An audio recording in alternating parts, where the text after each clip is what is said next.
할렐루야. 네, 여러분 안녕하세요. 잘 오셨습니다. 오부 한가족 예배에 오신 모든 분들을 환영하고 축복합니다. 저를 한번 따라해 주시겠습니까? 예수님이 나를 사랑하십니다. 네, 한 번 더 이렇게 한번 따라 하실까요? 예수님이 나를 기다리셨습니다.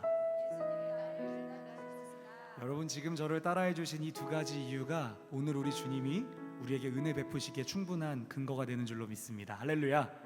우리 주님이 우리를 사랑하시고요 기다리셨기에 오늘 우리가 드리는 찬송으로 흠양하시고 한량없는 은혜를 주실 줄로 믿습니다. 여러분 동의하십니까? 우리 그 주님을 기대합니다, 사랑합니다, 소망합니다 라는 마음 담아서 큰 감사의 박수 올리고 우리 하나님 영광 받으십시오라고 우리 찬양하며 나아가시겠습니다. 주님 감사합니다.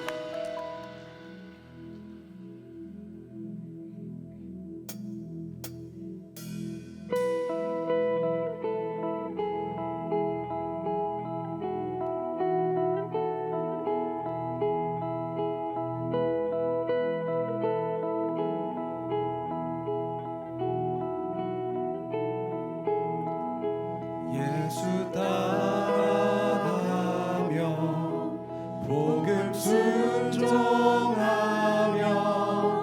우리 행할 길 환하겠네. 주를 의지하며 순종하는 자를 주가 늘 함께 하시리라.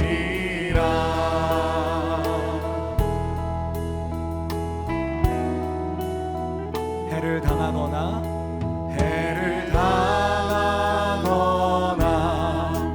우리 고생할 때 주가 위로해 주시겠네.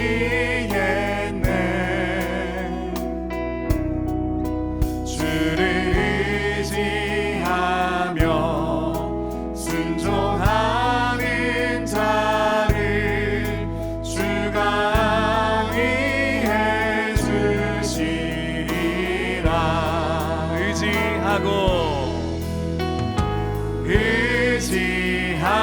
의지하고 순종하는 길은 예수 안에 즐겁고 복된 길이로라.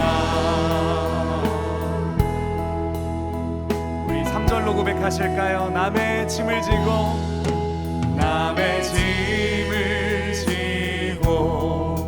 슬픔 위로하며 주가 상급을 주시겠네. 주를 의지하며 순종하는 자를 항상 복 내려주시. 4절입니다. 우리 받은 것을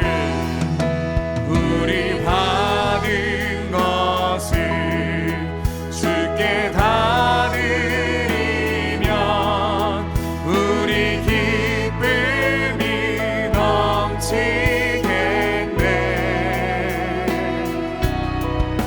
주를 의지하며 순종하는 자를 은혜 풍성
항상 순종하면 주가 사랑해 주시리라.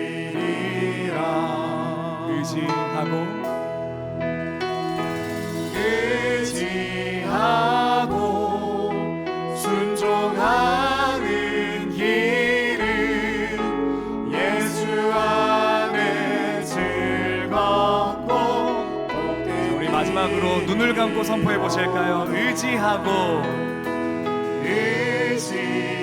나의 영혼아 주님께 순종할지어다. 아멘. 예수 안에 즐겁고 복된 길이로다. 그 주님을 의지하기로 원하시는 분들 영광의 박수로 우리가 주님을 의지합니다. 할렐루야. 네.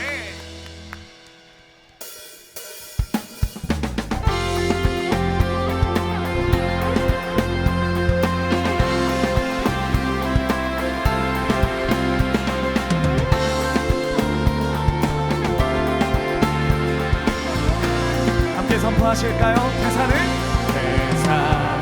넘어 천국에 가고 빛 가운데로 걸어가며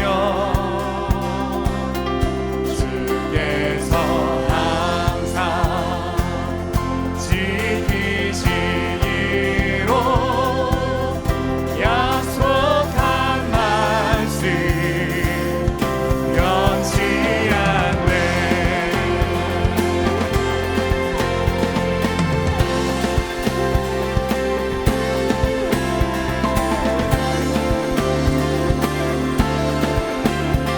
자, 우리 2절로 고백하겠습니다. 캄캄한 밤에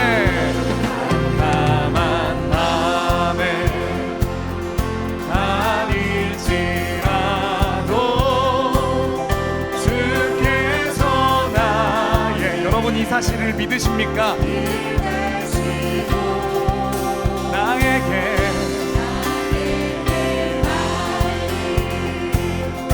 빛이 되시니 길이로머니. 자, 우리 한 번 더 우리 믿음으로 선포합니다. 캄캄한 밤에 캄캄한 밤에 다닐지라도 주께서 나의 길 되시고. 하나님 우리가 그 주님을 신뢰합니다. 아멘. 자, 믿음으로 길 잃어버린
나를 구원한 주의 십자가 그것을 믿으며 가네. 주의 보좌로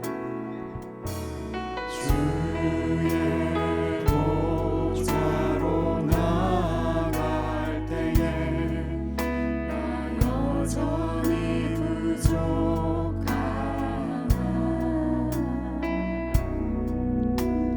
나를 부르신 주의 그 사랑 그것을 믿으며 가네.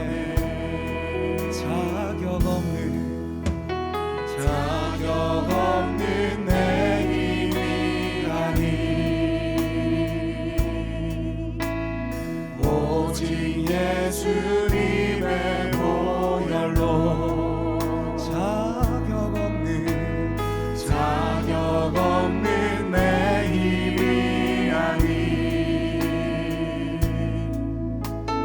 오직 예수님의 보혈로.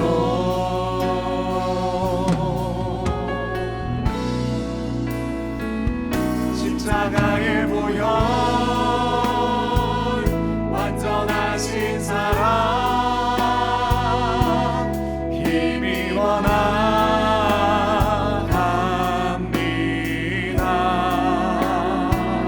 십자가의 보혈 완전하신 사랑 힘입어 예배합니다.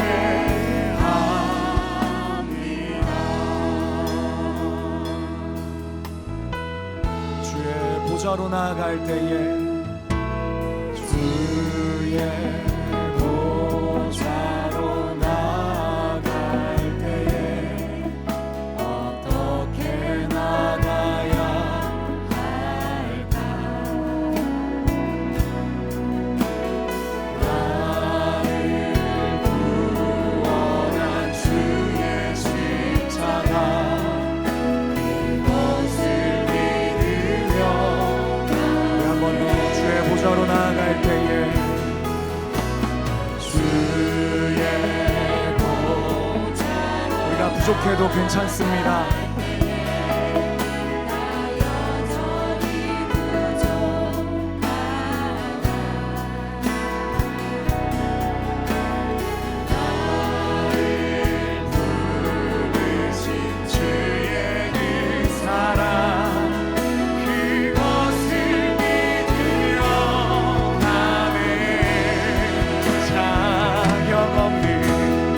자격 없는 내 힘이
사랑을 더 부어주셔서 더 깊이 예배하고 더 온전히 예배하고 더 주의 사랑 안에 완전하게 거하는 오늘 저녁 되게 하여 주시옵소서라고 우리 주여 한번 외치고 통성으로 기도하며 나가겠습니다. 주의 이름을 찾습니다. 주여.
주님, 주님을 예배합니다.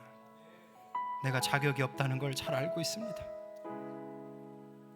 영원한 죽음에 들어갈 수밖에 없었던 죄인이었고 가진 것도 없고 내세울 것도 없는 자격 없는 자였음을 고백합니다. 그런데 어찌 사랑하여 주셔서 택하여 주셔서 이 자리에 앉게 해주셨는지 그 은혜, 그 사랑에 참 감사합니다.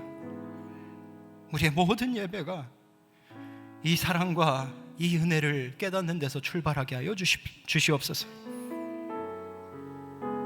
그래서 우리의 예배 가운데 늘 감격 있게 하여 주시고 예배에서 주님께서 채우시는 모든 것들을 가지고 저 죽어있는 세상에 하나님의 생명으로 사랑으로 채우는 우리의 삶 되게 하여 주시옵소서. 이 시간 부족한 종을 세우셨습니다. 하나님의 말씀이 잘 해석되어 전달되어질 때 여기서 들으시는 모든 성도님들 가슴 깊이 은혜로운 깨달음과 감동이 있게 하여 주시옵소서. 함께 하시고 축복하실 줄 믿사오며 예수님의 이름으로 기도드리옵나이다. 아멘.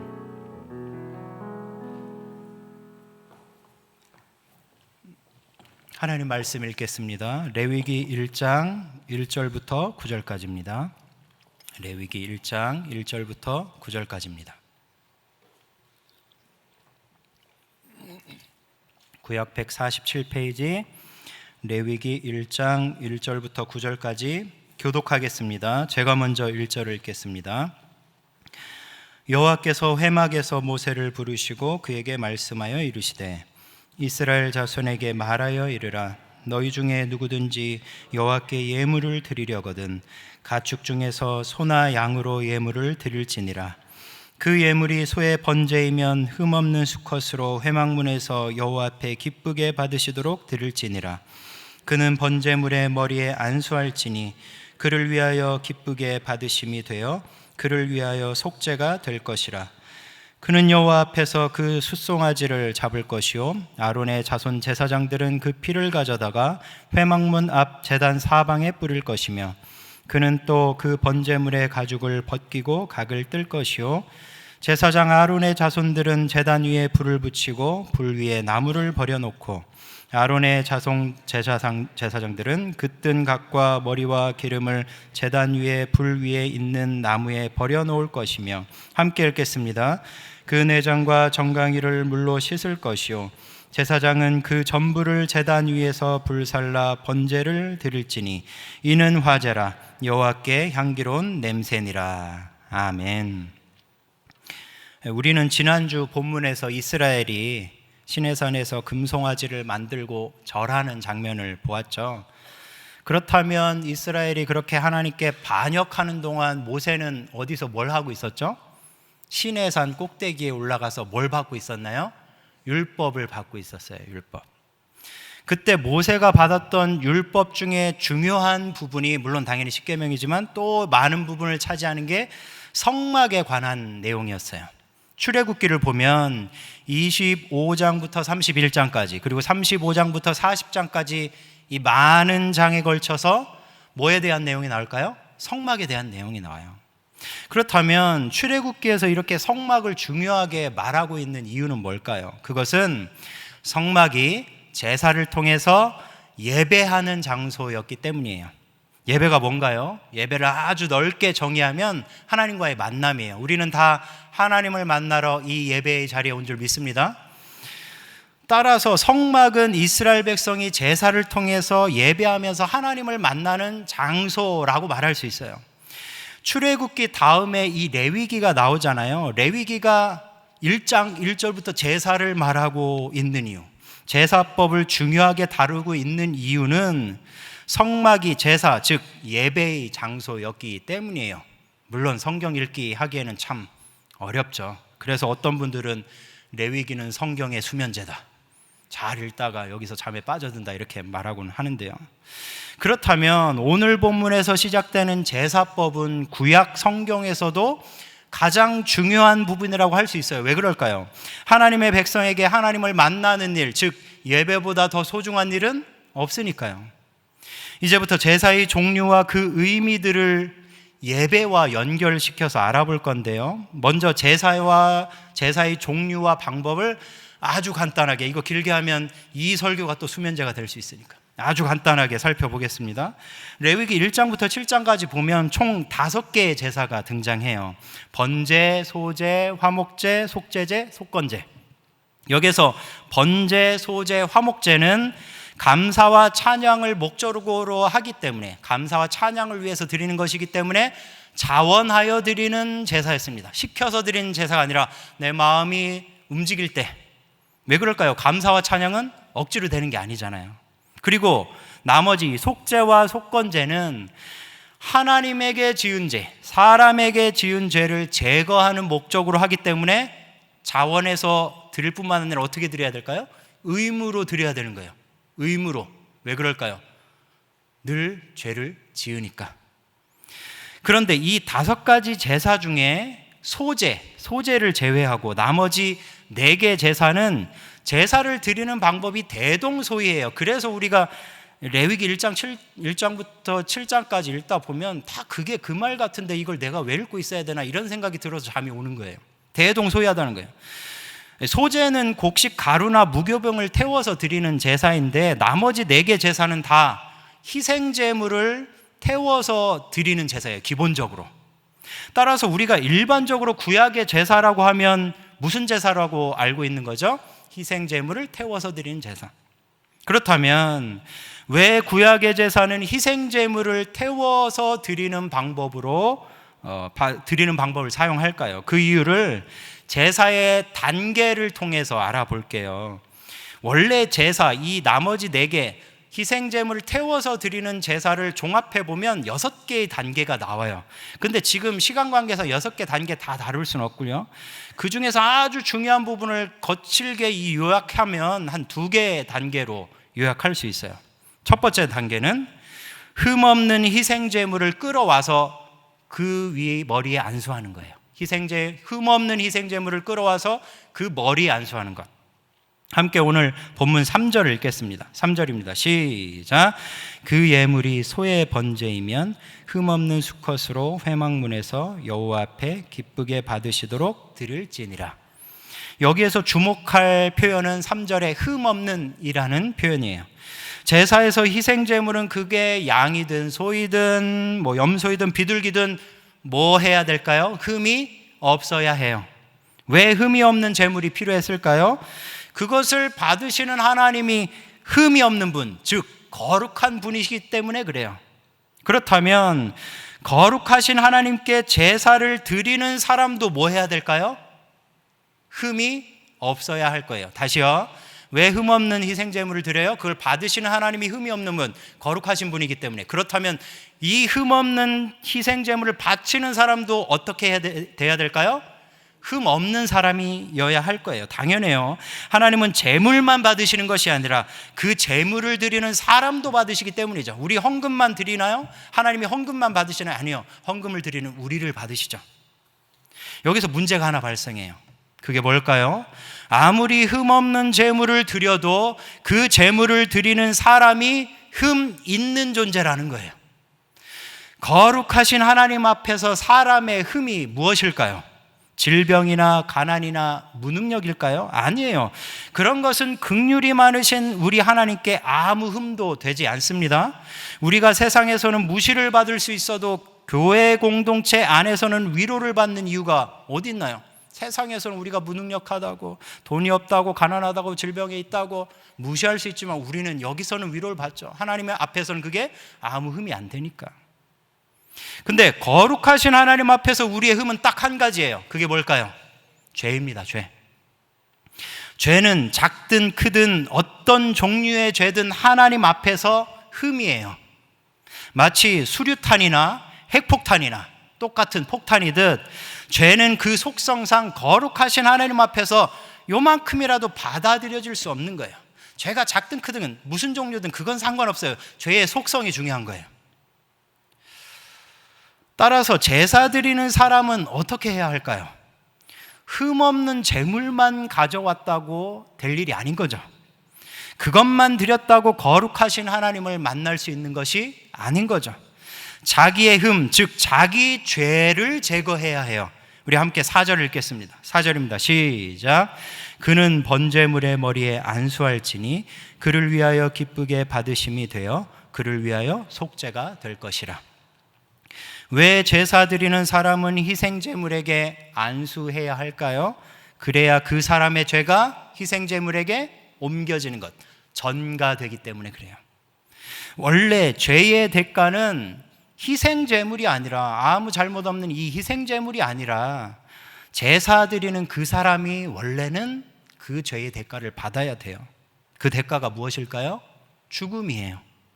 왜 죄의 대가가 죽음일까요? 이 질문에 대한, 왜 죄의 대가가 꼭 죽음이어야 하느냐라는 이 질문에 대한 대답이 정말 중요해요.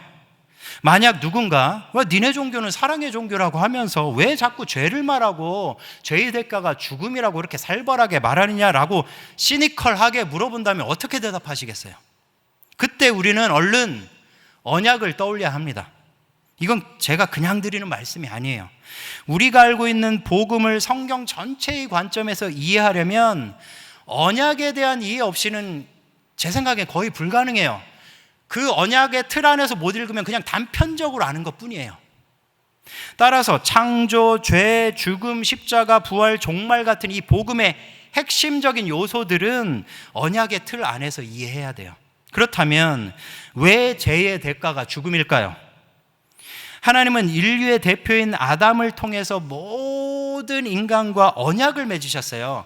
아담 한 사람만 언약을 맺은 게 아니라 그 안에 누가 들어있었나요? 우리가 들어있어요. 그가 우리의 대표니까. 대표성의 원리예요. 언약을 종합적으로 정의하면 언약은 피로 맺은 법적 관계입니다. 피로 맺은 법적 관계. 피로 맺었다는 것은 생명이 걸려 있다는 뜻이고요. 법적이라는 것은 반드시 지켜져야 된다는 뜻입니다.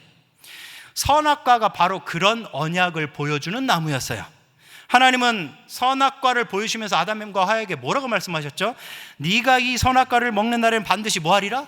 죽으리라. 이렇게 하나님과의 관계는, 언약은 생명을 걸고 지키는 관계예요. 따라서 인간이 범죄하여 언약을 깨뜨린다면 어떻게 되어야 하는 걸까요? 살벌하지만 죽어야 돼요. 하나님이 이스라엘에게 희생제물에게 안수하라고 명하신 이유가 바로 거기 있습니다. 원래는 안수하는 그 사람이 언약을 깨뜨린 대가로 죽음을 맞이해야 돼요. 그런데 그 사람의 죄를 전가받은 희생제물이 대신 죽음으로써 그 사람이 사는 것입니다. 따라서 이스라엘 백성이 희생제물에게 죄를 전가시키는 것은 하나님이 이스라엘 백성들에게 베푸신 많은 은혜들이 있잖아요. 그 많은 은혜들 중에 가장 큰 은혜예요. 이스라엘이 애굽의 노예에서 해방된 것도, 또 광야에서 40년간 만나를 먹은 것도 이거 엄청난 은혜죠. 또 가나안 땅을 그리 힘들이지 않고 차지한 것, 이런 거 다 엄청난 은혜잖아요. 근데 이 은혜에 비하면 아무것도 아니에요. 왜 그럴까요? 죄를 희생제물에게, 내 죄를 희생제물에게 전가할 수 없다면 그 죄의 대가로 내가 뭐 할 수밖에 없고요? 죽을 수밖에 없고, 그러면 누구를 만날 수 없어요? 하나님을 만날 수 없으니까. 이렇게 이스라엘 백성에게 죄의 전가는 하나님을 예배하는데, 하나님을 만나는 데 있어서 가장 큰 은혜예요. 우리가 바로 그 은혜 때문에 이 자리에 있는 줄 믿습니다. 우리가 지금 드리는 예배도 마찬가지예요. 우리는 그냥 하나님을 만날 수 있는 존재들이 아니에요. 왜 그럴까요? 우리도 동일하게 우리의 대표인 아담을 따라 하나님과의 언약을 깨뜨린 죄인들이니까요. 따라서 우리가 하나님을 만나려면 뭐가 필요할까요? 흠없는 희생제물이 우리에게도 동일하게 필요해요. 그리고 우리의 죄가 그 희생제물에게 전가되어야 해요. 그렇게 우리의 죄를 전가받으신 흠없는 희생제물이 누구신가요? 바로 예수 그리스도. 우리는 예배드릴 때마다 우리의 죄를 전가받으신 흠없는 희생제물이신 예수님 덕분에 이렇게 예배드리고 있다는 사실을 반드시 기억해야 합니다. 이 사실을 잊으면요, 거의 10중 8구 우리의 예배는 소비자 예배가 될 수 있어요. 소비자 예배. 소비자 예배가 뭘까요? 소비자 예배는 예배의 모든 요소, 기도, 찬양, 설교, 또 그런 것들 있잖아요. 모든 요소를 자기 만족을 위해서 소비하는 예배예요. 찬양팀과 설교자와 대표 기도자가 얼마나 나를 만족시키는지 평가하고 소비하는 예배라는 거예요. 현대 교회 예배는 소비자 예배가 되는 경우가 많은 것 같아요. 왜 그럴까요? 일단 현대인의 기질 자체가 자기 중심적일 뿐만 아니라 소비를 통해서 만족을 추구하는 세대이기 때문에 그래요. 물론 과거에도 소비가 있었어요. 근데 이 산업혁명 이후로 대량 생산, 대량 소비가 가능해졌거든요. 그리고 다양한 소비가 가능해졌어요. 그러니까 끊임없이 소비하면서 만족을 추구하죠. 제 아들이 작년도 아니에요, 올 초에 그 아이들한테 인기 있는 게임기가 있어요. 그거 사면 소원이 없겠다 하도 나발을 불어서, 그럼 한번 돈을 모아보자 해서 사줬더니 지금 이제 9개월 차 들었잖아요. 건드리지 않고 이제 팔겠대요. 만족이 사라진 거예요. 그 돈 모으기 위해서 우리 아들이 꽤나 고생했거든요. 근데 한번 만족을 얻고 나니까 금방 사그라든 거죠, 그 만족이. 그러니까 새로운 소비를 통해서 또 만족하고 싶은 거예요. 그걸 중고로 팔아서 또 다른 걸 사고 싶다는 거예요. 이런 세대라는 거죠. 그렇다면 우리 예배는 어떨까요? 우리가 지금 이 자리에 앉아 있는 것이 당연하게 여겨지세요? 만약에 너무나 당연하게 여겨지신다면 내가 하나님과의 언약을 깨뜨려서 죽을 수밖에 없었던 죄인이란 사실을 꼭 기억해내시길 간절히 소망합니다. 당연하게 여기면 기억 안 나거든요. 그리고 흠없는 희생제물이신 예수님이 내 죄를 전가받으셔서 지금 내가 하나님과 만나고 있다는 사실을 꼭 기억하시길 바라요. 제가 감히 장담하건대 이 사실을 기억하는 사람의 예배와 기억하지 않는 사람의 예배는 완전히 다를 거예요. 이제 제사의 두 번째 단계를 살펴보겠습니다. 두 번째 단계는 희생제물의 피를 제단에 뿌리는 거예요. 뿌리거나 혹은 바르는 것입니다. 희생제물의 피를 제단에 뿌리거나 바르는 것. 함께 오늘 본문 5절을 읽겠습니다. 5절입니다. 시작. 그는 여호와 앞에서 그 숫송아지를 잡을 것이요 아론의 자손 제사장들은 그 피를 가져다가 회막문 앞 제단 사방에 뿌릴 것이며. 방금 읽으신 것처럼 희생제물을 잡으면 제사장들이 제물의 피를 가져다가 제단에 뿌렸어요. 또 어떤 제사, 다른 제사, 이건 지금 번제잖아요. 우리가 1절부터 9절까지 읽은 건 번제거든요. 근데 다른 화목제, 속건제, 속죄제에서는 성막의 휘장에 피를 뿌리기도 하고 또 분향단이나 번제단에 이렇게 바르기도 했어요. 자, 이렇게 제사에서 희생제물의 피는 한 방울도 그냥 버려지는 법이 없고 아주 중요하게 사용되고 있다는 거예요. 왜 그럴까요? 그것은 피가 상징하는 바 때문에 그래요. 피는 뭘 상징할까요? 생명을 상징하죠. 여기에서 우리는 언약의 정의를 다시 한번 떠올려야 합니다. 언약이 뭐예요? 피로 맺은 법적 관계. 하나님과의 언약은 생명을 걸고 지키는 관계라고 했어요. 그렇다면 제사에서 희생제물의 피를 제단에 쏟거나 휘장에 바르는 것은 하나님이 피, 즉 생명을 받으신다는 의미가 되겠죠. 따라서 희생제물의 피는 죄를 전가시킨 그 사람의 생명이나 마찬가지인 거예요. 원래 바쳐졌어야 할 죄인의 생명이 희생제물의 생명으로 대체가 되는 것이죠. 자, 그런데 문제가 하나 있습니다. 그것은 아무리 많은 희생제물의 피를 흘려도 이스라엘의 죄를, 그 제사를 드리는 사람의 죄를 온전히 제거하기 어렵다는 거예요. 이게 문제예요. 제사의 한계예요. 한번 생각해 보세요.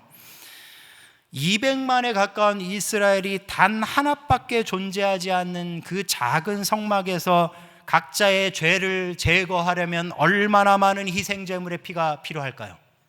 게다가 한 사람 한 사람이 평생토록 짓는 죄를 제거하려면 그 각 사람에게도 얼마나 많은 희생제물의 피가 필요할까요? 상상이 잘 안 돼요. 현실적으로는 평생 제사를 드려서 자기 죄를 온전히 제거하는 것은 불가능해요.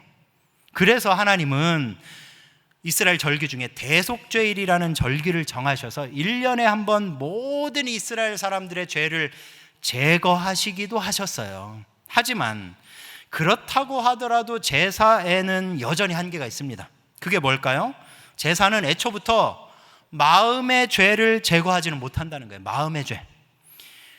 제사는 율법으로 정해졌잖아요. 그리고 다른 모든 것들은 율법으로 주어졌잖아요. 율법은 행동의 죄를 다룰 뿐 마음의 죄는 다루지 못합니다. 아담이 선악과를 먹어서 하나님과의 언약을 깨뜨릴 때 그 죄는 행동의 죄만이 아니었어요. 행동만 문제 삼을 거면 여기 있는 모든 성도님들 거의 죄인이 아닙니다. 죄인이 될 수가 없어요. 우리가 무슨 도둑질을 하고 강도질하고 살인질을 하겠어요. 하지만 아담이 선악과를 먹을 때 이미 그 마음에는 뭐가 있었어요? 반역과 탐욕과 교만이 있었던 거죠. 대부분의 죄는 마음에서 시작해요. 거룩하신 하나님이 어찌 행동만 보시겠어요? 그렇다면 하나님이 이스라엘과 시내산에서 맺은 언약은요, 반드시 갱신될 필요가 있어요. 왜 그럴까요? 시내산에서 받은 율법은 행동의 죄만 다루고 있기 때문에 그래요. 그리고 그 행동의 죄를 제거하는 제사조차도 평생 다 감당 못하기 때문에 그래요. 불가능하기 때문에 그래요. 이스라엘이 시내산에서 율법으로 맺은 언약은 그래서 늘 깨질 수밖에 없었어요. 다시요, 우리가 예전 설교를 통해서 이스라엘이 모세와 함께 이 제사를 드리면서 하나님과 언약을 맺었잖아요. 근데 이게 율법으로 맺은 언약이잖아요. 그러니까 이건 늘 깨질 수밖에 없었어요. 왜요? 율법은 행동의 죄만 다루니까. 왜요? 율법은 평생 온전히 지킬 수 없으니까. 따라서 시내산의 언약은 행동의 죄뿐만 아니라 마음의 죄까지 완전히 완벽하게 제거될 수 있도록 뭐 해야 돼요? 갱신되어야만 했어요. 그래서 하나님은 구약의 말미에 우리가 또 읽기가 힘든, 또 성경의 수면제라고 하는 선지서에 가보면 하나님께서 선지서에 입을 벌려서 새 언약을 그렇게 강조하신 거예요. 새 언약. 그렇다면 신약, 즉 새 언약은 무엇인가요? 새 언약은 구약, 즉 옛 언약의 갱신이에요. 갱신. 새 언약은 옛 언약의 한계를 단번에 영원히 만족시킨 언약이에요.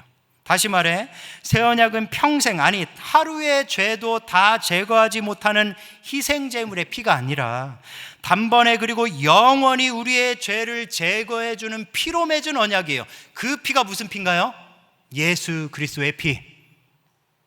예수님은 이 세상의 모든 동물의 피를 흘려도 제거할 수 없는 우리의 죄를 십자가에서 단번에 흘리신 피로 영원히 제거하신 줄 믿습니다. 그래서 예수님이 십자가에 달리시기 전에 제자들과 유월절 만찬하시면서 잔을 돌리시면서 뭐라고 말씀하셨죠? 이 잔은 내 피로 세우는 새 언약이니라 그 말씀하신 거예요. 우리 그 말씀 읽을 때 이게 뭐 그냥 지나갔잖아요. 그냥 말씀하신 게 아니에요. 그리고 히브리서 9장 12절은 이렇게 말씀한 것입니다. 우리 감사한 마음으로 함께 스크린을 통해서 히브리서 9장 12절 읽겠습니다. 시작. 염소와 송아지의 피로 하지 아니하고 오직 자기의 피로 영원한 속죄를 이루사 단번에 성소에 들어가셨느니라. 할렐루야. 그렇다면 우리가 지금 드리고 있는 예배는요, 언약갱신의 예배예요. 언약갱신의 예배. 우리가 지금 드리고 있는 예배는 날마다 희생제물에 피를 뿌려도 모자르고 모자른 한계가 있는 그런 예배가 아니에요. 우리가 지금 드리고 있는 예배는 단번에 영원히 우리의 죄를 제거하신 예수님의 피를 의지해서 드리는 예배인 줄 믿습니다. 우리가 어제도 오늘도 내일도 죄를 짓는데도 불구하고, 아니 아담 안에서 태어나 죄를 지을 수밖에 없는 죄인임에도 불구하고 지금 이 순간 거룩하신 하나님께 받아들여지고 있는 것은 오직 예수님의 피 때문이에요. 다시요, 이거 기억하셔야 돼요. 우리 어제도 죄 지었어요. 오늘도 죄 지을 거예요. 내일도 죄 지을 거예요. 우리는 그렇게 태어났어요. 왜냐하면 우리의 대표 아담이 원죄를 우리에게 물려줬기 때문에. 그런데 우리 지금 거룩하신, 죄를 요만큼도 용납 못하시는, 죄가 있으면 반드시 영원히 심판하실 하나님 앞에 지금 뭐 서 있어요. 어떻게 서 있어요? 오직 예수 그리스도의 피로. 다만 이 부분에서 주의할 것은 우리의 예배가 언약갱신의 예배라고 해서 우리에게 회개가 불필요한 것은 아니라는 거예요. 요거 좀 유의해야 돼요. 다시 말해, 예수님이 우리의 죄를 단번에 영원히 제거하셨다면서요. 그러면 예배 시간에 뭐 우리가 죄를 회개하거나 회개기도 할 필요 없겠네요 라고 생각하셔서는 안 된다는 거예요. 그렇게 생각하는 것은 성경의 가르침도 아니고요, 오히려 구원파 같은 이단의 가르침이에요. 구원파가 그렇게 가르치거든요. 현대 교회 예배를 살펴보면 의외로 현대 교회 예배 순서를 잘 살펴보세요. 살펴보면 의외로 회개의 시간이 없는 경우가 있어요. 물론 찬양과 대표기도 혹은 합심기도의 시간을 통해서 우리는 회개하죠. 대표기도 제가 그 회개의 내용을 넣잖아요. 그리고 찬양의 가사를 통해서 또 함께 이제 말씀 듣고 나서 합심기도 하면서 우리 회개해요. 하지만 잘 들으세요. 우리는 이 과거 개혁교회들이 예배 순서에 아예 명시적으로 회개의 기도 시간, 회개의 시간을 넣었다는 사실을 기억할 필요가 있어요. 그게 우리 개혁교회들의 전통이니까 무작정 따라야 한다는 말씀이 아니에요. 그냥 아무 의미 없이 생각 없이 따르는 전통은 죽은 전통이에요. 과거 개혁교회들이 회개의 순서를 넣은 것은 예배가 언약갱신의 예배라는 것을 인식하고 있었다는 사실이에요. 다시 말해, 개혁교회들이 예배 중에 회개를 했던 이유는 예수님의 피가 단번에 영원히 우리 죄를 제거했다는 사실을 믿지 못해서가 아니었어요. 오히려 그 반대예요. 그것을 믿기 때문에 예수님의 피를 의지해서 회개하고 우리 죄를 예수님께 전가시킨 하나님의 은혜가 얼마나 놀라운지 되새겼다는 거예요. 그렇다면 우리의 예배는 어떠한가요? 우리 지금 예배 드리고 있잖아요. 우리의 예배는 언약갱신의 예배인가요? 다시 말해, 단번에 영원히 우리 죄를 제거하신 예수님의 피를 의지하는 예배인가요? 모두 그렇다고 대답하실 거예요. 그렇다면 이 예배 가운데 얼마나 회개하고 계세요? 그리고 예수님의 피로 내 죄가 단번에 영원히 제거된 이 가장 큰 은혜, 제가 아까 말씀드렸죠. 이스라엘이 얻은 그 수많은 놀라운 기적과 같은 은혜들 중에 가장 큰 은혜는 이 은혜였다고. 이 놀라운 은혜에 얼마나 감격하고 계세요? 높아지면서 말씀드립니다. 저는 지금 죄의식을 가지고 벌벌 떨며 예배를 드려야 한다고 말씀드리는 게 아니에요. 예배에서 죄의식만 조장하면서 하나님을 두렵게만 만드는 것은 성경적이지도 않고요, 특히 심리화된 이 현대인의 성향에 맞지도 않아요. 만약 그런 설교 몇 번만 들으면 다 그 교회는 성도들 떠날 거예요. 하지만 죄인이 죄의식을 갖는 것은 당연해요. 다시요, 죄인이 죄의식을 갖는 것은 당연해요. 그렇기 때문에 예수님의 피를 의지해서 회개해야 하는 것 또한 당연해요. 그리고 그런 건전한 죄의식과 회개가 있어야 단번에 영원히 우리 죄를 제거해 주신 그 가장 큰 은혜에 감격하면서 예배를 드릴 수 있다는 거예요. 우리 중에는 근래 아니면 오랫동안 예배의 감격을 잊고 계신 분들도 계실 수 있어요. 예배의 감격은 잃어버렸는데 양심상 안 드릴 수는 없으니까 습관적으로 예배 드릴 수 있다는 거예요. 또 혹은 예배의 감격을 선택적으로 소비하는 분들도 죄송하지만 있을 수 있어요. 그날의 말씀과 찬양이 나를 얼마나 만족시키는가, 나를 터치하는가에 따라 예배의 감격이 결정되고 소비된다는 거죠. 물론 긍휼이 많으신, 우리 긍휼이 많으신 하나님, 정말 긍휼이 많으신 하나님은 우리가 그렇게 예배 드려도 우리에게 은혜를 베푸실 수 있어요. 그래서 습관적으로 드리는 예배, 그리고 전혀 기대하지 않은 예배, 아유 오늘 뭐 김성황 목사님, 저 무겁고 진지하고 재미 하나도 없는 저 목사님, 뭐 이렇게 생각하면서 아무 기대하지 않고 하는 온 예배에서도 우리는 하나님이 우리를 긍휼히 여기셔서 예배의 감격을 주실 수 있다는 거예요. 하지만 한번 기억을 떠올려 보세요. 우리 평생의 예배 중에 그런 예배의 감격을 몇 번이나 경험하셨나요? 수도 없이 우리 예배 드렸잖아요. 매주 예배 드리고, 거기서 열심히 쓰시면 수요기도에도 나오시고, 새벽기도 나오시고, 목영도 나오시고, 과연 몇 번이나 있으세요? 우리는 마치 나는 가만히 있을 테니 하나님이 알아서 나를 만족시켜 주세요, 나를 충족시켜 주세요, 나를 변화시켜 주세요 라는 자세로 예배를 드리고 있지는 않나요? 혹시 그렇다면 우리 모두 언약갱신의 예배를 드리기를 예수님의 이름으로 간절히 축원합니다. 언약갱신의 예배는 건전한 죄의식과 단번에 영원히 우리 죄를 제거하신 예수님의 피를 의지해서 회개하는 것에서부터 출발합니다. 회개로 끝난다는 게 아니에요. 그러면 뭐 회개로만 예배가 끝나게, 그게 아니라 회개하는 것에서부터 출발한다는 거예요. 우리가 드리는 모든 예배, 지금 드리는 예배, 앞으로 드릴 모든 예배가 언약갱신의 예배가 되어서 늘 예배 드릴 때마다 나는 이 자리에 있을 수 없는 죄인인데 오늘도 예수 그리스도의 피를 의지해서 내가 거룩하신 하나님을 만날 수 있구나, 그러나 하나님이 나를 불쌍히 여겨주셔서 지금 나를 만나시구나, 이 감격이 늘 있는 예배를 드리시길 예수님의 이름으로 축원합니다. 우리 같이 찬양하고 기도하는 시간을 갖도록 하겠습니다.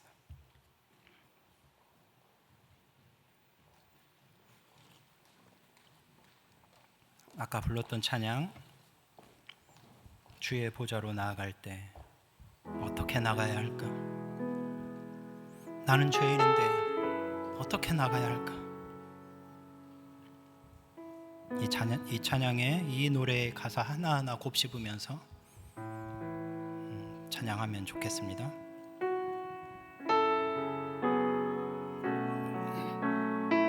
주의 보좌로 나아갈 때, 주의 보좌로 나아갈 때 어떻게 나아가겠어요? 어떻게 나가야 할까? 바로 이거예요. 나를 구원한 주의 십자가, 그것을 믿으며 가네. 한 번 더 고백합니다. 주의 보좌로 나아갈 때, 주의 보좌로 나아갈 때에 나 여전히 부족하다. 그런데 어떻게 완전하신 하나님 앞에 나아갈 수 있나요? 나를 부으신 주의 그 사랑, 우리가 지금 그렇게 하나님 앞에 나아가고 있어요. 우린 자격이 없어요. 자격 없는 내 힘이 아닌 자격 없는 내 힘, 오직 예수님의 보혈로, 오직 예수님의 보혈로, 내 힘과 능력이 아니에요. 자격 없는 내 힘, 오직 내 죄를 전가받으신 예수님의 보혈로, 오직 예수님의 보혈로, 그 십자가의 보혈, 완전하신 사랑, 십자가의 보혈, 완전하신 사랑, 힘입어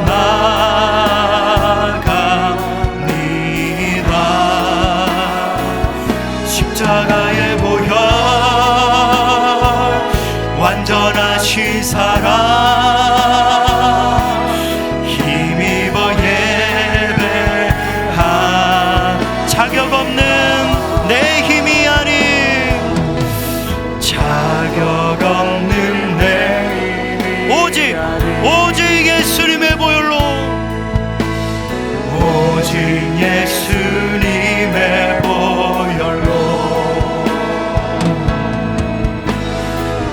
자격 없는 내 일이 아니 오직 예수님의 보혈로 오직 예수님의 보혈로 우리 두 손을 들고 찬양합시다. 십자가의 보혈 십자가의 보혈 완전하신 사랑 힘입어 나갑니다.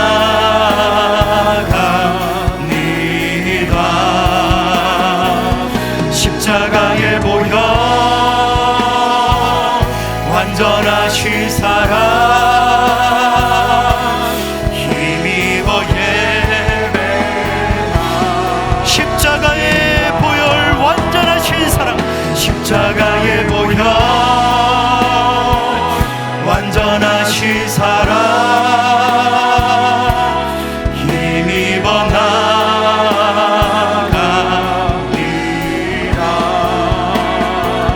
십자가의 보혈 완전하신 사랑 힘입어 우리 마지막으로 고백합니다. 십자가의 보혈 완전하신 사랑 십자가의 보혈 완전하신 사랑 힘입어 나갑니다.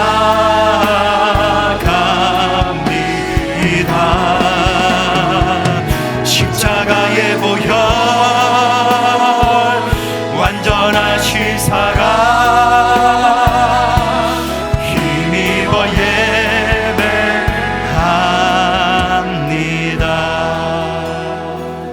두 눈을 감고 두 손을 모으시고 요즘 나의 예배를 좀 생각해 봤으면 좋겠습니다. 저는 목사지만 목사로서 우리 성도님들에게 가장 예배의 모범이 되어야 하지만 안내 드리다가 예배하고 사회 보면서 예배 드리고 하다 보면 내가 지금 하나님 앞에 서 있는 건지 성도들 앞에 서 있는 건지 헷갈릴 때가 있어요. 그러다가 보면 어느 때는 예배의 감격을 취사 선택하는 소비자가 되어 있거나 아니면 이도저도 아닌 예배의 감격을 잃어버려서 돌처럼 앉아 있는 경우도 있더라고요. 우리 성도님들은 어떠세요? 우리 오부 예배 왜 나오셨어요? 여기 왜 앉아 계세요? 당연하다고요? 그냥이라고요? 그런 대답은 하나님 앞에서 있을 수가 없어요. 나의 죄를 전가받으신 흠없는 희생제물이신 예수님의 보혈 때문에 우리가 거룩하신 하나님 앞에 지금 앉아서 예배드리고 있는 줄 믿습니다. 그러니 건전한 죄의식과 예수 그리스도의 피를 의지하는 회개가 있어서 예배의 감격이 가장 큰 은혜를 받은 자의 감동이 넘치는 나의 예배 되게 하여 주시옵소서라고 우리 주여 한번 부른 다음에 기도하겠습니다. 주여,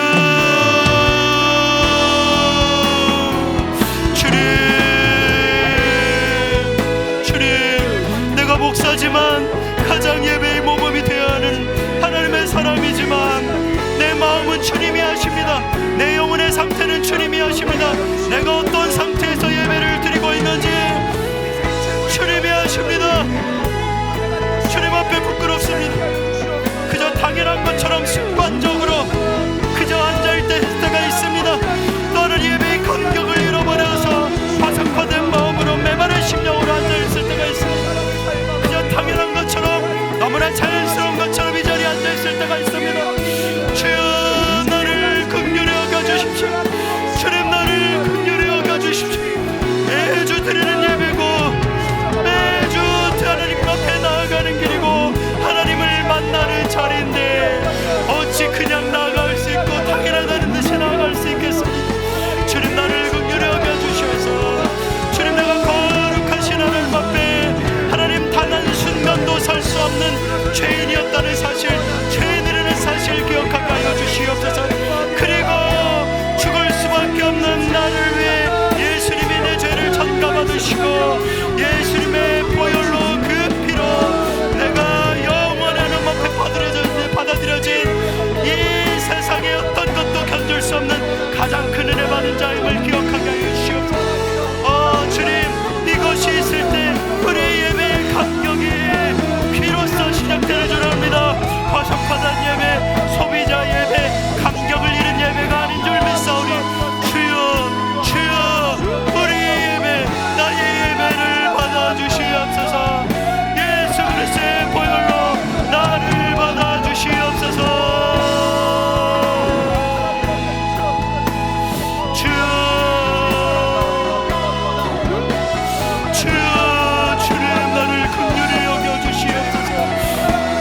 번 더 기도할 때요, 정말 가슴을 찢으면서 중보기도 했으면 좋겠어요.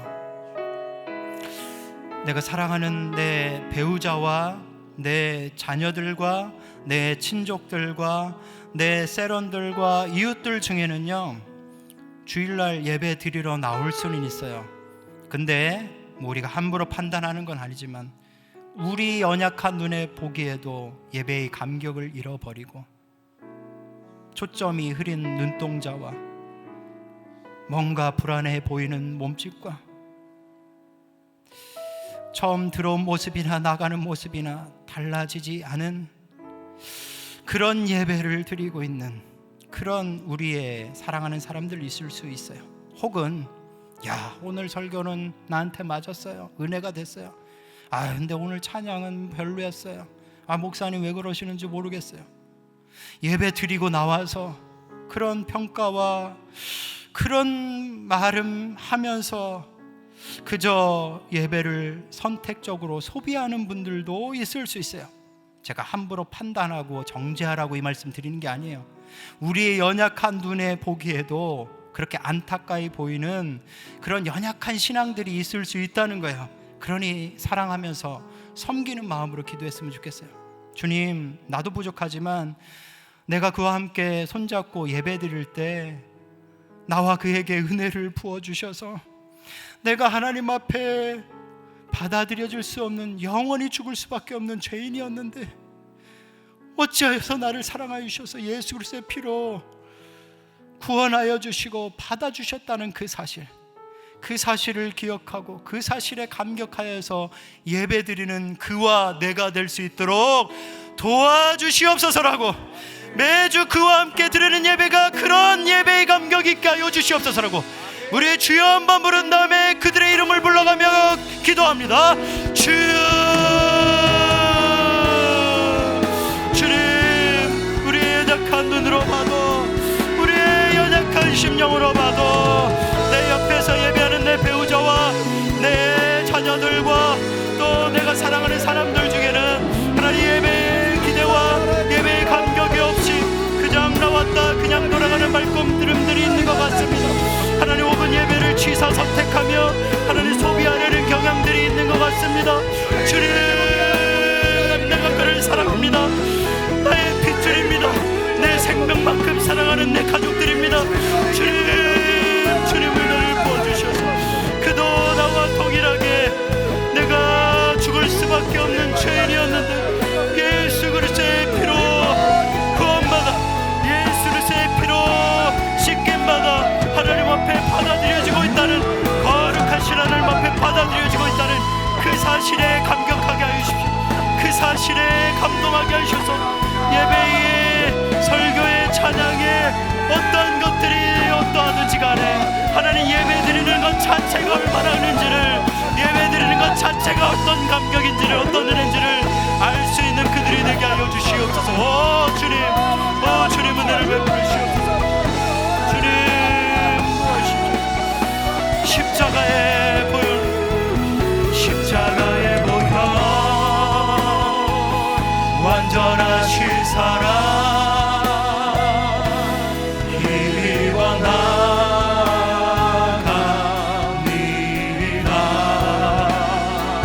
십자가의 보혈, 완전하신 사랑, 힘입어 마지막으로 백합니다. 십자가의 보혈, 십자가의 보혈, 완전하신 사랑, 힘입어 나갑니다.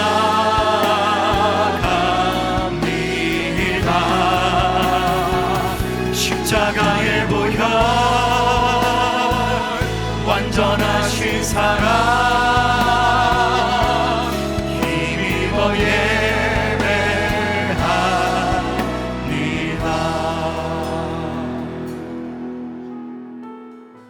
주님, 혹여나 우리 중에 근래 아니면 오랫동안 예배의 감격을 잊고 계신 분들이 있다면, 혹은 예배의 감격을 선택적으로 소비하는 그런 경향들이 우리 안에 있다면, 이 시간 우리가 죄인이라서 원래 하나님께 받아들여질 수 없고 영원히 심판받을 수밖에 없는, 죽을 수밖에 없는 죄인이었음을 기억하게 하여 주시옵소서.